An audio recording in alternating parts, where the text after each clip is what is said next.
News, ಇದು ನಿಮ್ಮ ಧ್ವನಿ. ನಮಸ್ಕಾರ. ಎಸ್ ನ್ಯೂಸ್ಗೆ ಸ್ವಾಗತ. ನಾನು ಎಸ್ ದೇವೇಂದ್ರಗೌಡ. ಇಂದಿನ ಮುಖ್ಯಾಂಶಗಳು. RGM ಶಾಲೆ ಸುವರ್ಣ ಸಂಭ್ರಮದ ಲೋಗೋ ಬಿಡುಗಡೆ.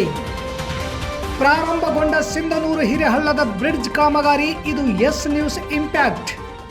ಪಗಡದಿನ್ನಿ ಗ್ರಾಮ ಪಂಚಾಯಿತಿ ಅಧ್ಯಕ್ಷರಾಗಿ ಗೌರಮ್ಮ ನಿರುಪಾದಿ ನಾಯಕ್, ಉಪಾಧ್ಯಕ್ಷರಾಗಿ ಕೆ ಸತ್ಯನಾರಾಯಣ್ ಅವಿರೋಧವಾಗಿ ಆಯ್ಕೆ. ನಾಳೆ ಟೌನ್ ಹಾಲ್ನಲ್ಲಿ ತಿಂಡಿಗೆ ಬಂದ ತುಂಡೆರಾಯ ನಾಟಕ ಪ್ರದರ್ಶನ. ಎಸ್.ಎಂ. ಕೃಷ್ಣ ನಿಧನ. ಡಾಕ್ಟರ್ ನಾಗವೇಣಿ ಪಾಟೀಲರಿಂದ ಸಂತಾಪ ಸೂಚನೆ. ವಾರ್ತೆಗಳ ವಿವರ. ನಗರದ RGM ಶಾಲೆ 50 ವರ್ಷ ಪೂರೈಸಿದ ಹಿನ್ನೆಲೆಯಲ್ಲಿ ಮುಂದಿನ ವರ್ಷ ಫೆಬ್ರವರಿ 8ರಂದು ಕಾರ್ಯಕ್ರಮ ಆಯೋಜಿಸಲಾಗಿತ್ತು. ಅದರ ಅಂಗವಾಗಿ ಇಂದು ಕಾರ್ಯಕ್ರಮದ ಲೋಗೋ ಬಿಡುಗಡೆ ಕಾರ್ಯಕ್ರಮ ಹಮ್ಮಿಕೊಳ್ಳಲಾಗಿತ್ತು. ಈ ಕುರಿತು ಲೋಗೋ ಬಿಡುಗಡೆ ನಂತರ ಶಾಲೆಯ ಹಳೆ ವಿದ್ಯಾರ್ಥಿಗಳ ಸಭೆಯಲ್ಲಿ ಮಾತನಾಡಿದ ಸಂಸ್ಥೆಯ ಅಧ್ಯಕ್ಷರಾದ ಡಾಕ್ಟರ್ ಚನ್ನನಗೌಡ ಪಾಟೀಲ್ ಅವರು, ಮುಂದಿನ ವರ್ಷ ಫೆಬ್ರವರಿ 8ರಂದು ಸಂಸ್ಥೆಯು 50 ವರ್ಷ ಪೂರೈಸಿದ ಹಿನ್ನೆಲೆಯಲ್ಲಿ ಸುವರ್ಣ ಸಂಭ್ರಮ ಕಾರ್ಯಕ್ರಮ ಹಮ್ಮಿಕೊಳ್ಳಲಾಗಿದ್ದು, ಈ ಕಾರ್ಯಕ್ರಮದಲ್ಲಿ ಸಂಸ್ಥೆಯಲ್ಲಿ ಈ ಹಿಂದೆ ಕಾರ್ಯನಿರ್ವಹಿಸಿದ ಶಿಕ್ಷಕರನ್ನು, ಸಾಧಕ ಹಳೆ ವಿದ್ಯಾರ್ಥಿಗಳನ್ನು ಗೌರವಿಸಲಾಗುವುದು. ಕಾರ್ಯಕ್ರಮ ಯಶಸ್ವಿಗೆ ಸಭೆಯಲ್ಲಿ ಭಾಗವಹಿಸಿದ ಹಳೆ ವಿದ್ಯಾರ್ಥಿಗಳು ಕಾರ್ಯಕ್ರಮ ಯಶಸ್ವಿಗೆ ತಮ್ಮ ಸಲಹೆಗಳನ್ನು ನೀಡಿದರು. ಕಾರ್ಯಕ್ರಮ ಯಶಸ್ವಿಗೆ ಈ ಸಮಿತಿಗಳು ಕಾರ್ಯನಿರ್ವಹಿಸಲು ಸಭೆ ತೀರ್ಮಾನಿಸಲಾಯಿತು. ಸಭೆಯಲ್ಲಿ ರಾಜೇಶ್ ಹಿರೇಮಠ್, ಮಧುಮತಿ ದೇಶಪಾಂಡೆ, ಸೈಯದ್ ಮಿಟ್ಟಿಮನಿ, ಡಾಕ್ಟರ್ ಅನಿಲ್ ಕುಮಾರ್, ಚಂದ್ರಶೇಖರ್, ಪುಗ್ಗಿ ನಾಗರಾಜ್, ಉತ್ತಮ ಚಂದ್, ವಿಜಯ್ ಶೇಠ್, ಸುಮಿತ್ ತಡ್ಕಲ್, RC ಪಾಟೀಲ್, ಸಂಗಮೇಶ್ ಕೋಟೆ ಸೇರಿದಂತೆ ಅನೇಕರು ಹಾಜರಿದ್ದರು. ಇಲ್ಲಿ ಒಳಗೆ ಮಹಾತ್ಮ ಗಾಂಧಿಯವರು my life is my way ಅಂತ ಬರೆದಿದ್ದಾರೆ. ಅದು ನಮ್ಮ ಸ್ನೇಹಿತರಿಗೆ my school is my way ಅಂತ. ನನ್ನ ಶಾಲೆ ನನ್ನ ಬದುಕು. ಹಿರೇಹಳ್ಳದ ಬ್ರಿಡ್ಜ್ ಕಾಮಗಾರಿ ಅಪೂರ್ಣಗೊಂಡಿರುವ ಕುರಿತು ಜೊತೆಗೆ ಇದರಿಂದ ಪ್ರಯಾಣಿಕರು, ಸಾರ್ವಜನಿಕರು ಅನುಭವಿಸುತ್ತಿರುವ ತೊಂದರೆಯ ಕುರಿತು ಈ ಹಿಂದೆ ಎಸ್ ನ್ಯೂಸ್ ನಿರಂತರ ಸುದ್ದಿ ಪ್ರಸಾರ ಮಾಡಿತ್ತು. ಇಂದು ಕಾಮಗಾರಿ ಆರಂಭಗೊಂಡಿದೆ. ಲೋಕಸಭೆ ಚುನಾವಣೆ ಹಿನ್ನೆಲೆ ಅಪೂರ್ಣಗೊಂಡ ಬ್ರಿಡ್ಜ್ ಕಾಮಗಾರಿಯನ್ನು ತರಾತುರಿಯಲ್ಲಿ ಉದ್ಘಾಟಿಸಿದ ಪರಿಣಾಮ ನಿತ್ಯ ಸಾವಿರಾರು ಪ್ರಯಾಣಿಕರು, ಸಾರ್ವಜನಿಕರು ನರಕಯಾತನೆ ಪಡುತ್ತಿದ್ದರು. ಜೊತೆಗೆ ಕೆಲವು ಸಂಘಟನೆಗಳು ಕೂಡ ಇದರ ಕುರಿತು ಧ್ವನಿ ಎತ್ತಿದರೂ ಕೂಡ ಯಾವುದೇ ಪ್ರಯೋಜನವಾಗಲಿಲ್ಲ. ಇದನ್ನು ಅರಿತು ನಮ್ಮ ಎಸ್ ನ್ಯೂಸ್ ಚಾನೆಲ್ ಸುದ್ದಿ ಪ್ರಕಟಿಸಿದ ಬೆನ್ನಲ್ಲೇ ವಿಧಾನ ಪರಿಷತ್ ಸದಸ್ಯ ಬಸನಗೌಡ ಬಾದರ್ಲಿ ಬ್ರಿಡ್ಜ್ ಕಾಮಗಾರಿಯನ್ನು ವೀಕ್ಷಿಸಿ ಅಧಿಕಾರಿಗಳಿಗೆ ತರಾಟೆಗೆ ತೆಗೆದುಕೊಂಡಿದ್ದರು. ಇದರ ಪರಿಣಾಮವಾಗಿ ಡಿಸೆಂಬರ್ 9ರಿಂದ ಕಾಮಗಾರಿ ಪ್ರಾರಂಭವಾಗಿದ್ದು, ಇದು ಎಸ್ ನ್ಯೂಸ್ ಚಾನೆಲ್ನ ಇಂಪ್ಯಾಕ್ಟ್ ಆಗಿದೆ. ಪಗಡದಿನ್ನಿ ಗ್ರಾಮ ಪಂಚಾಯಿತಿಯ ಅಧ್ಯಕ್ಷ, ಉಪಾಧ್ಯಕ್ಷ ಚುನಾವಣೆಗಳು ನಡೆದಿದ್ದು, ನೂತನವಾಗಿ ಅಧ್ಯಕ್ಷರಾಗಿ ಗೌರಮ್ಮ ಗಂಡ ನಿರುಪಾದಿ ನಾಯಕ್, ಉಪಾಧ್ಯಕ್ಷರಾಗಿ ಕೆ ಸತ್ಯನಾರಾಯಣ ಸುಬ್ಬಯ್ಯ ಅವರು ಅವಿರೋಧವಾಗಿ ಆಯ್ಕೆಯಾಗಿದ್ದಾರೆ.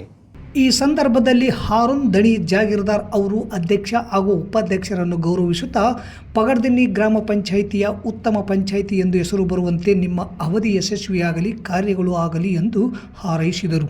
ಈ ಸಂದರ್ಭದಲ್ಲಿ ಹಿರಿಯರು, ಮಾಜಿ ಗ್ರಾಮ ಪಂಚಾಯಿತಿ ಅಧ್ಯಕ್ಷರು ಮತ್ತು ಸದಸ್ಯರು ಪಗಡದಿನ್ನಿ ಕ್ಯಾಂಪ್, ಹುಸೇನ್ ಸಾಬ್, ಶ್ರೀಮತಿ ಪೈಕರಮ್ಮ ಗಂಡ ಯಂಕಪ್ಪ ನಾಯಕ್ ತಿಪ್ಪನಟ್ಟಿ, ಮಾಜಿ ಅಧ್ಯಕ್ಷರಾದ ರಂಜಾನ್ ಬಿ ಗಂಡ ಶಾಮಿದ್ ಸಾಬ್ ಮುಳ್ಳೂರ್, ತಸ್ಲಿಂ ಬೇಗಂ, ಮೊಹಮಿನ್ ಸಾಬ್, ಮಾಜಿ ಉಪಾಧ್ಯಕ್ಷರಾದ ಫೀರ್ ಸಾಬ್ ಕುನ್ನಟಗಿ, ಪಗಡದಿನ್ನಿ ಗ್ರಾಮ ಪಂಚಾಯತ್ ಸದಸ್ಯರಾದ ನಾಗರಾಜ್, ಮಾಜಿ ಗ್ರಾಮ ಪಂಚಾಯತಿ ಸದಸ್ಯರಾದ ಮಹಂತೇಶ್, ಮಾಜಿ ಗ್ರಾಮ ಪಂಚಾಯತಿ ಸದಸ್ಯರಾದ Monesh, Yamanur Savukar, Mahiboob Savukar Mullur, Mohammad Mahiboob Sab, Rafiq Kunnatagi, Hazrat Ali Qureshi, doctor Khadar Basha, RH number 1 ಗ್ರಾಮ ಪಂಚಾಯತಿ ಅಧ್ಯಕ್ಷರಾದ ರೆಹಮತ್ ಅಲಿ, ಸಾಲ್ಗುಂದ ಗ್ರಾಮ ಪಂಚಾಯತಿ ಸದಸ್ಯರಾದ ಭೀಮಪ್ಪ ಅಂಬಿಗೇರ್, ಮಂಜೂರು ಪಾಷಾ ತಿಪ್ಪನಟ್ಟಿ ಇದ್ದರು. ರಂಗ ಕನಸು ರಂಗ ಕೇಂದ್ರ ಮಂಡಲಿಗೇರ ನಿರ್ದಿಗಂತ ಪ್ರಸ್ತುತಪಡಿಸುವ ಸಮುದಾಯ, ಮನುಜಮಾತ ಬಳಗ, ಸಾಲಿಡಾರಿಟಿ ಯೂತ್ ಮೂವ್ಮೆಂಟ್ ಇವರ ಸಹಕಾರದಲ್ಲಿ ನಗರದ ಟೌನ್ ಹಾಲ್ನಲ್ಲಿ ನಾಳೆ ಸಂಜೆ 6 ಗಂಟೆಗೆ ತಿಂಡಿಗೆ ಬಂದ ತುಂಡೇರಾಯ ನಾಟಕ ಪ್ರದರ್ಶನ ಏರ್ಪಡಿಸಲಾಗಿದೆ. ಪ್ರವೇಶ ಉಚಿತವಾಗಿದ್ದು, ರಂಗಾಸಕ್ತರು ನಾಟಕ ವೀಕ್ಷಿಸಲು ಸಂಘಟಕರು ಮನವಿ ಮಾಡಿದ್ದಾರೆ. ಸಣ್ಣ ಪುಟ್ಟ ಸುಲಿಗೆ ದರೋಡೆಗಳನ್ನು ಮಾಡಿಕೊಂಡು ಬದುಕಿದ್ದ ತುಂಡೆರಾಯನ ಹೆಸರು ರಾಜ್ಯದ ಆರ್ಥಿಕ ಸಂಕಷ್ಟದಿಂದಾಗಿ, ಸಮಾಜದ ಭಯರಹಿತ ವಾತಾವರಣದಿಂದಾಗಿ ಜನರ ಮನಸ್ಸಿನಿಂದ ಮರೆಯಾಗಲಾರಂಭಿಸುತ್ತದೆ. ಸರ್ಕಾರದ ಆಸ್ತಿಯನ್ನು ಖಾಸಗೀಕರಣಗೊಳಿಸುವುದರಲ್ಲಿ ಲಂಚ ಪಡೆದ ಭ್ರಷ್ಟ ರಾಜಕಾರಣಿಯ ಕಥೆ ಕಿವಿಗೆ ಬೀಳುತ್ತಿದ್ದಂತೆ ಅವನ ಮಹತ್ವಾಕಾಂಕ್ಷೆಯ ಕನಸಿಗೆ ರೆಕ್ಕೆ ಮೂಡಲಾರಂಭಿಸುತ್ತದೆ.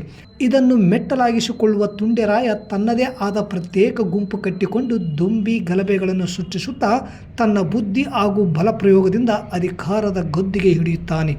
ಮುಂದೇನಾಯಿತು ಎನ್ನುವುದನ್ನು ತಿಳಿಯಲು ತಾವು ಖುದ್ದಾಗಿ ನಾಳೆ ನಗರದ ಟೌನ್ ಹಾಲ್ಗೆ ಸಂಜೆ 6ಕ್ಕೆ ಬಂದು ನಾಟಕ ವೀಕ್ಷಿಸಿದಲ್ಲಿ ತುಂಡರಾಯನ ವಿಚಾರಗಳು ತಿಳಿಯಬಹುದು.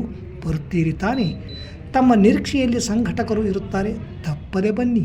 ಕರ್ನಾಟಕದ ಮಾಜಿ ಮುಖ್ಯಮಂತ್ರಿಗಳು, ಕೇಂದ್ರ ಸಚಿವರು ಹಾಗೂ ರಾಜ್ಯಪಾಲರಾಗಿ ಸೇವೆ ಸಲ್ಲಿಸಿದ ಎಸ್.ಎಂ. ಕೃಷ್ಣ ಅವರು ವಿಧಿವಶರಾಗಿದ್ದು ಈ ರಾಜ್ಯ ದೇಶಕ್ಕೆ ತುಂಬಲಾರದ ನಷ್ಟವಾಗಿದೆ ಎಂದು ಕಾಂಗ್ರೆಸ್ ಪಕ್ಷದ ಮಹಿಳಾ ಜಿಲ್ಲಾಧ್ಯಕ್ಷೆ ಡಾಕ್ಟರ್ ನಾಗವೇಣಿ ಎಸ್. ಪಾಟೀಲ್ ಸಂತಾಪ ಸೂಚಿಸಿದ್ದಾರೆ.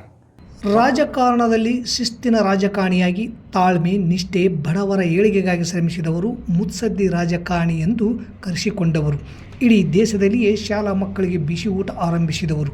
ಈ ಕಾರ್ಯಕ್ರಮ ನಮ್ಮ ಜಿಲ್ಲೆಯ ಅರಕೆರೆ ಗ್ರಾಮದಲ್ಲಿ ಸ್ವತಃ ತಾವು ಮತ್ತು ಶಿಕ್ಷಣ ಸಚಿವರಾದ ವಿಶ್ವನಾಥ್ ಆಗಮಿಸಿ ಉದ್ಘಾಟನೆ ಮಾಡಿದ್ದರು. ಅವರ ಆತ್ಮಕ್ಕೆ ಶಾಂತಿ ಸಿಗಲಿ ಮತ್ತು ಅವರ ಕುಟುಂಬಕ್ಕೆ ದುಃಖ ತಡೆದುಕೊಳ್ಳುವ ಶಕ್ತಿ ದೇವರು ನೀಡಲಿ ಎಂದರು. ಮತ್ತೊಮ್ಮೆ ಮುಖ್ಯಾಂಶಗಳು.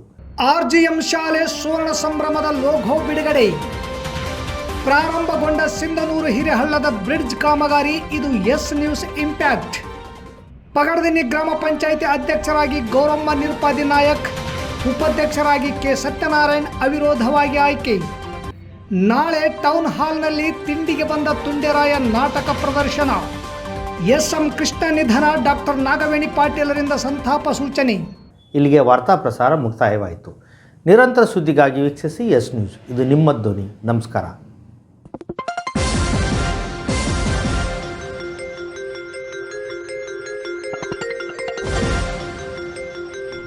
ಎಸ್ ನ್ಯೂಸ್, ಇದು ನಿಮ್ಮ ಧ್ವನಿ.